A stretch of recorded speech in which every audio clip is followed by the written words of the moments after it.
once again, time for another episode of CRM Radio Today.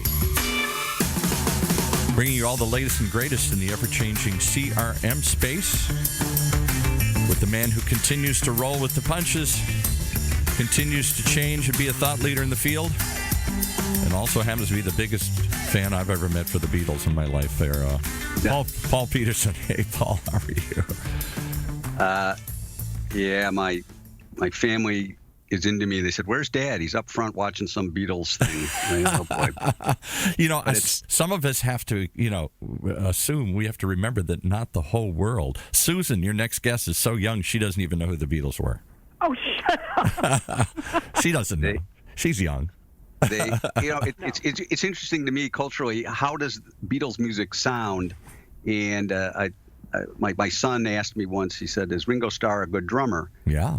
And I played the first one where he was replaced by Andy White. I played the only drum solo he did, which was on Abbey Road. I showed him some examples of drum fills and all that. So about 20 minutes later, I said, "So, what do you think?" And he said, "Yes or no would have been fine." Simple as better. Well, you're with somebody who's not going to give you a simple answer. Susan's going to give you the full complex analysis here today. I know so, Susan, welcome. Today we're doing something a little different. We're kind of getting some of the folks to step out from behind the curtain, as it were, who help Paul and OC Talk Radio and help Goldmine in the promotion. So welcome, Susan.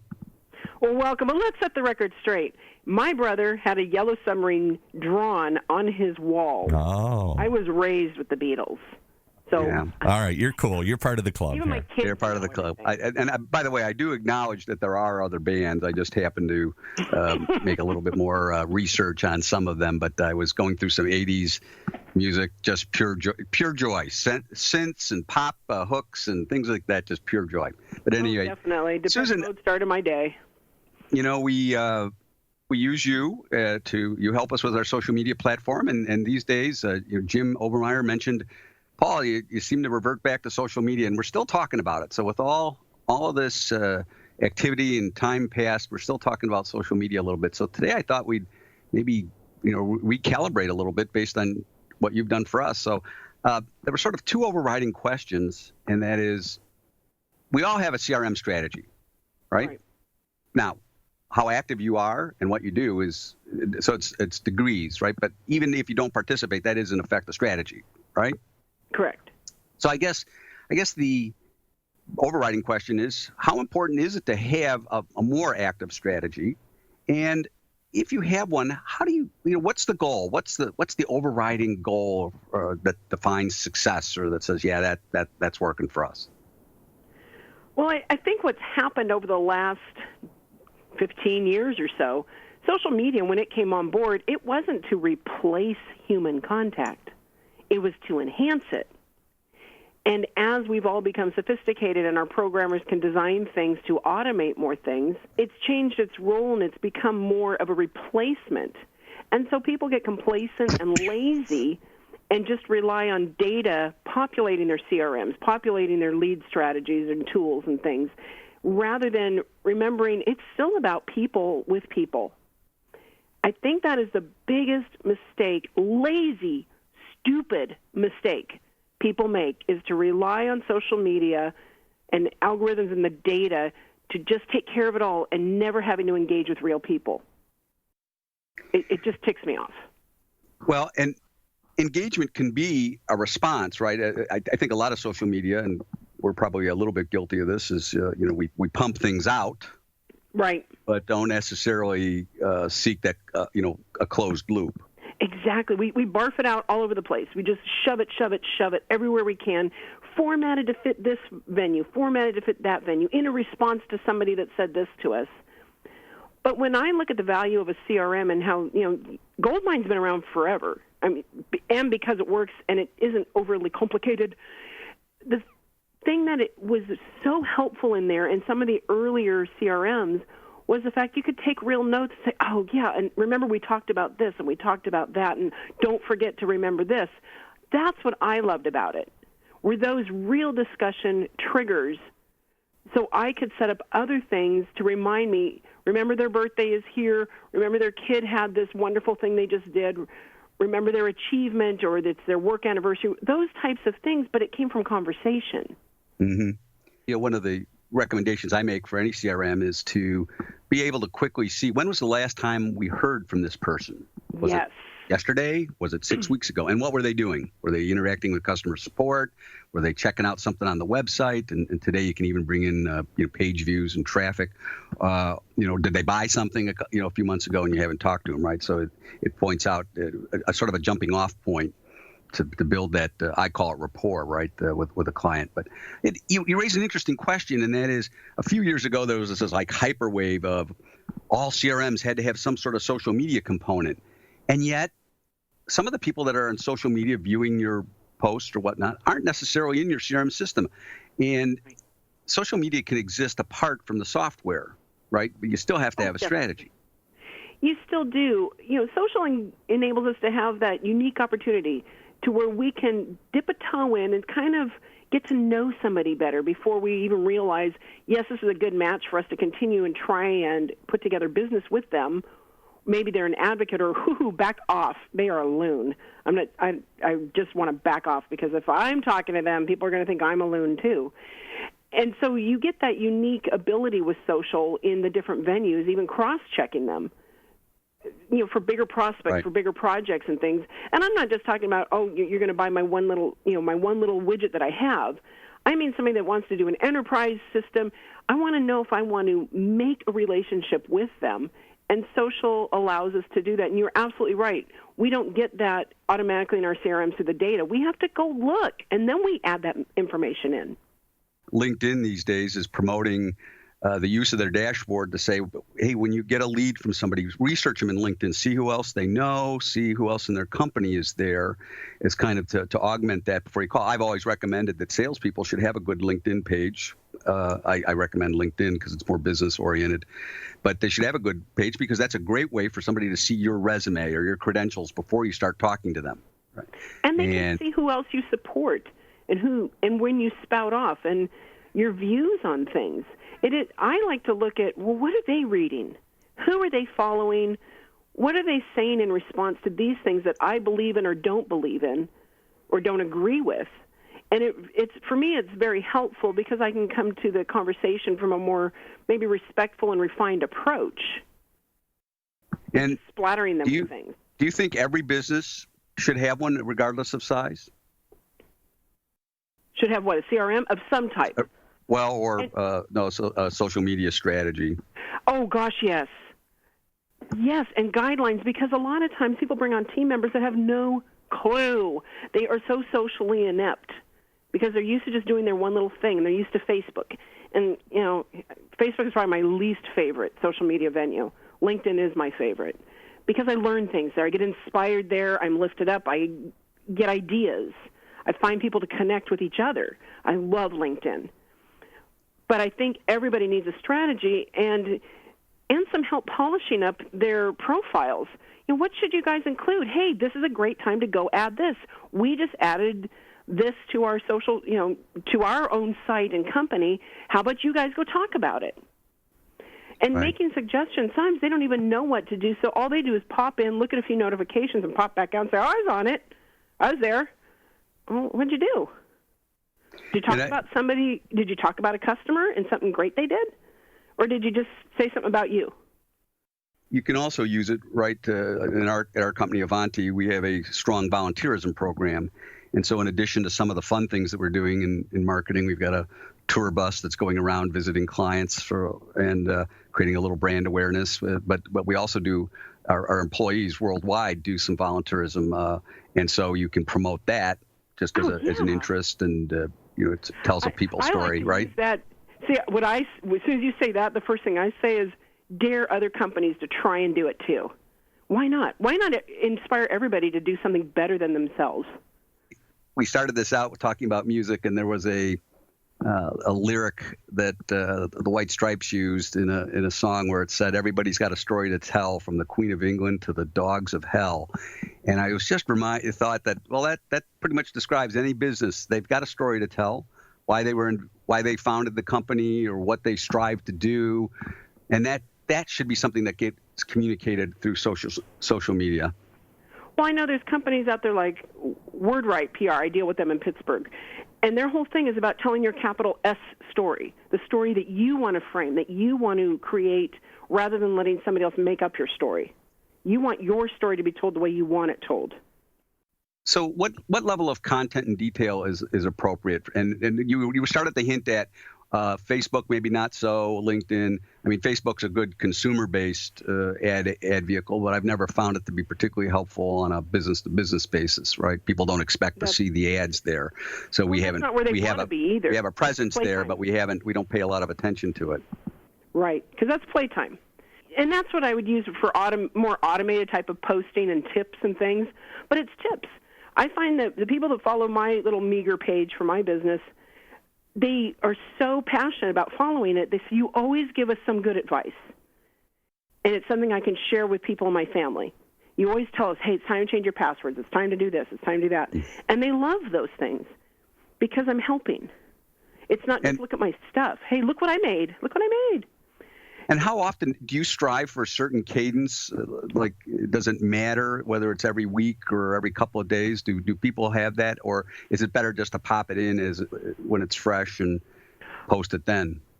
For me, I try and do something regularly. So once a week is plenty for me for Facebook.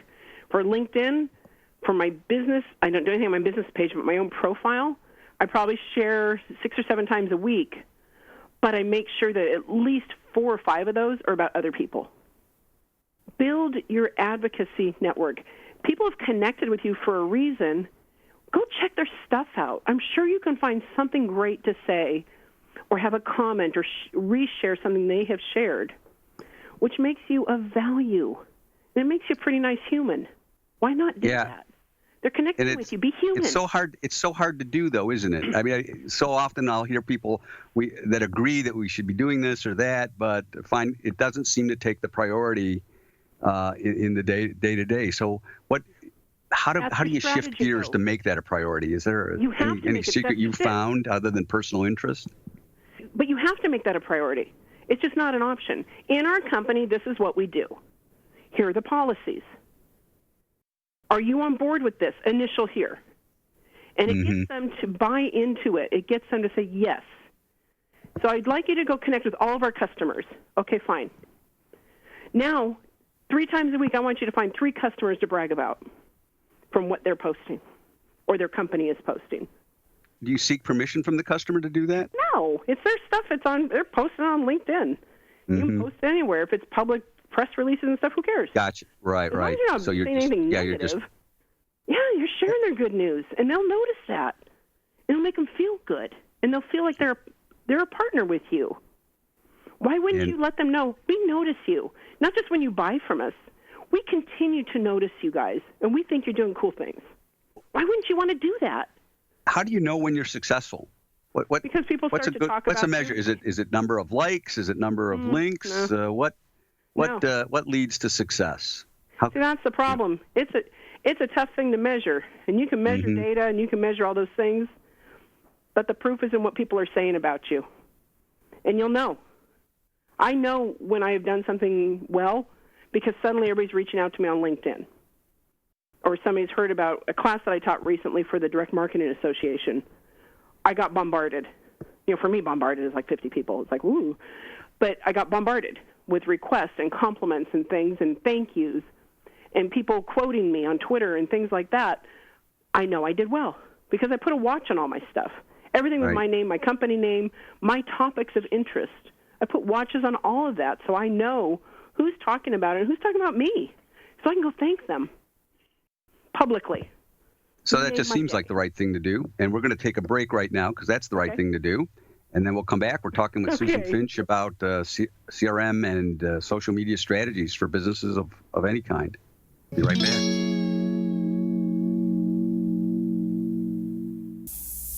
We know you rely on your CRM system, and it's usually a love-hate relationship. Most CRM systems, well, let's face it, they're expensive. They're hard to understand. People don't use them properly.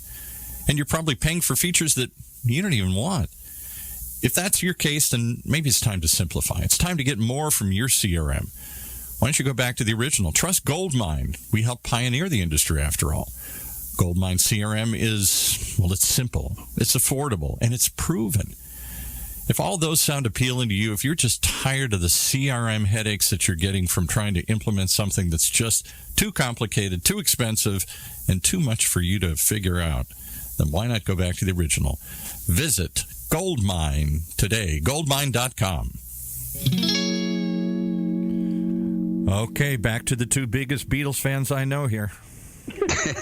I happen to know that Susan's favorite record was Rubber Soul. You know that? Okay, all right. It's actually one of my favorites, yes. Yeah, and that was actually John Lennon's favorite. They said that was a coming-of-age record for them. It was, and I was 16 years old when I heard it, and I thought that record was that folk rock, Dylan-infused sort of era. Yes. And but it was a good time. Can you be an introvert and still be social? Some people don't like to talk about themselves. And that's different. An introvert's a different thing. An introvert's somebody that has to go sit by themselves to recharge because you get worn out. Right. Being get energy. Yeah. You get energy from by yourself as opposed from others. Party and I'll start cleaning because I can't deal with the crowd always. So that's me. I'm a total introvert.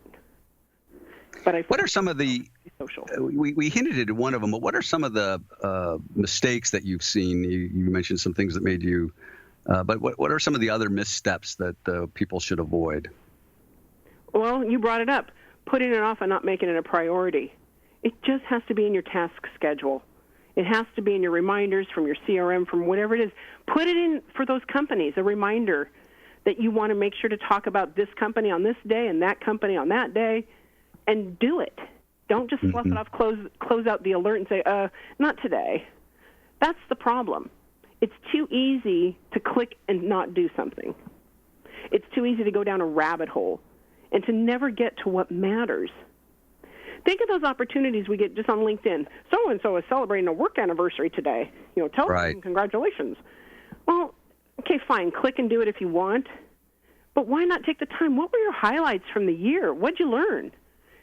Share it with me. Talk to them and tell, more than just the automated happy birthday, happy anniversary.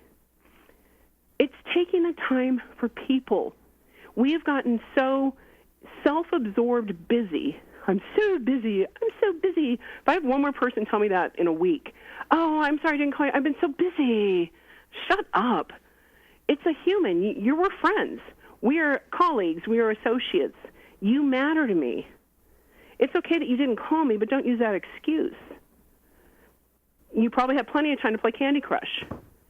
So why not really get back to making people humans and their work lives, their successes, your priority? That might be a good place for a CRM. Just put a tickler to remind yourself to check and post. I think people have a hard time knowing that is something worth important or important enough to post, when in some ways maybe just small bits and pieces. One of the questions I wanted to ask you was, let's go through some of the channels that you think are good for business, or not. So we mentioned Facebook, which is kind of where you play there. So probably not where you need to spend a lot of time. LinkedIn. B2C, yes, because that's what you're talking to. Real estate agents, yes. Those types of things, yes. Restaurants, service businesses, that type of thing, yes. But for what you do, for most of us to do that hang out here together on this radio station, no, LinkedIn. What about Twitter? See, Twitter doesn't get used properly. There's so many ways to use Twitter more effectively than to just check your stream. Following certain hashtags, like good hashtags. Check out what the hashtags are leading to, especially before you start using them, because it might not be good. But you want to check those out and jump in and meet new people. Share what they're talking about. Comment. Ask them a question. Is Twitter a good place for example, Goldmine, if we have a software update or a new release available? Now our followers are following us not because we're entertainment stars. They're following us because they have some interest in Goldmine. So is that an appropriate use of a Twitter account to notify people something new regarding the product they use, or and how they use it? Yes, but it's crafting those messages so you reach new audience. What are the people that have CRM as the solution to a pain point? What are they talking about? And that's who you want to engage with. That's who you want to try and reach every time. You want to find the people that don't know you yet, too. Right. And be able to tell them in little bites. Give me a sentence of what this is going to solve. What else? What else? And just spread those out. Videos do well on Twitter. Very short videos with the same kind of thing where you have the text going across it, because not everybody can have the sound on. I rarely have the sound on my phone, but I can read really fast. So even somebody speaking quickly, I can read it. Most of us can read 150, 200 words a minute. So we can put a lot of message in there. Some of the things I've enjoyed the most are a straight ahead screenshot of somebody I know, just talking about what they just did or where they were, or, hey, we're about to hit the trade show. Just a very short, I'll call it self video, but they don't have to be, I mean, they should be good quality, but they don't have to be, super produced in any way, shape, or form, do they? No, it doesn't. And you can pepper it with, sure, let's have a day that we make 15 tips that we're going to, trickle out over the next 2 months. Okay, fine. But then let's be spontaneous. We're going to these places, or I'm having lunch with a client, and this restaurant is amazing. People are still working with people. They love to see that part, especially if it's in their hometown.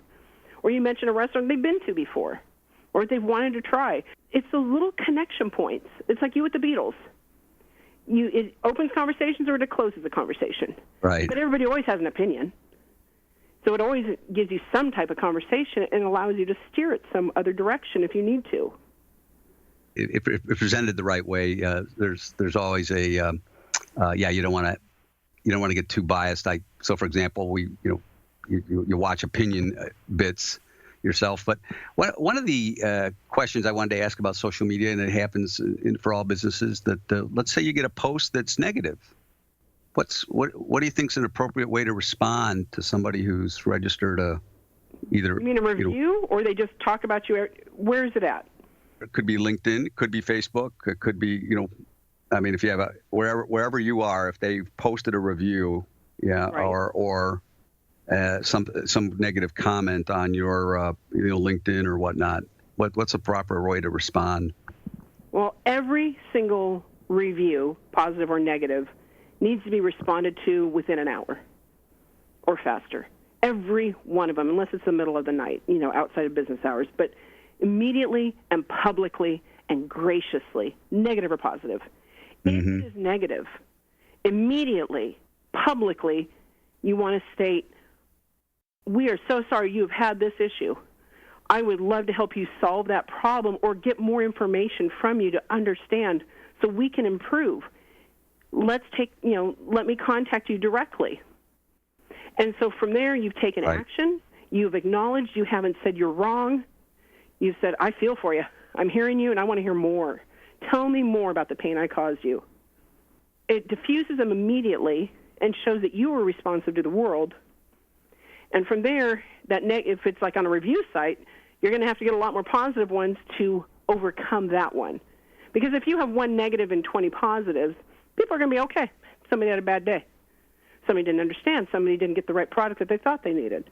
I watched a owner of a restaurant that we've gone to, and the customer claimed a bad service, and the owner took to rebutting every claim of the customer. Now, the customer was pretty, I'll say, belligerent in terms of social media terms, but they carried this on open, and I thought that was pretty detrimental as opposed to trying to shut it off, right? It like fueled it. I actually had to let a client go for that reason, because they would not stay off of blasting people that said something negative about their service as a plumbing company. And they were swearing and different things, and so the person would go post it on all the review sites. So I can't undo your damage. I can't do this anymore. You are not taking my advice. You aren't listening. You are not handling this as a professional.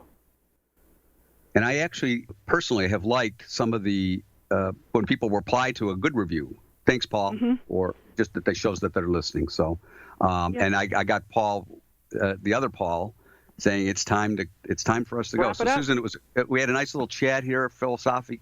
Where can people contact you, Susan? Susan at SusanFinch.com. Not too hard to find me. SusanFinch.com on LinkedIn. Right there on LinkedIn as well. Finch. So thanks a lot. And it's now freezing, so it's barely surf up. But Paul, thanks.